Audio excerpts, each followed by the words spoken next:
La campagna di vaccinazione come una campagna di guerra, guerra sanitaria, guerra al Covid e come tutte le guerre, anche questa ha le sue leggende, le sue invenzioni o come si dice oggi, le sue fake news. L'antidoto alle false notizie è l'informazione che porta dati reali, oggettivi, ufficiali. La verità soffoca gli inganni, è rivelatrice. E allora il presidente Luca Zaia dà spazio alla dottoressa Francesca Russo, direttore prevenzione del Veneto, che illustra i numeri registrati durante la campagna di vaccinazione. Le segnalazioni correlate temporalmente alla vaccinazione nella regione su circa 6 milioni di dosi sono state 15.000. Di questi 1.200 classificati come gravi.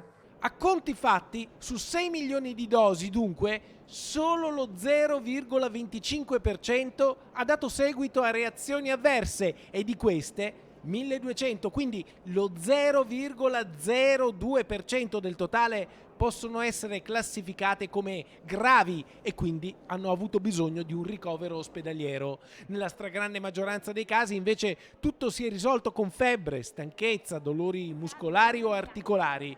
Molto più rari, come dicevamo, i sintomi gravi. Le segnalazioni di trombosi sono 180. Attualmente in Veneto non abbiamo nessuna correlazione causale tra morte e vaccino.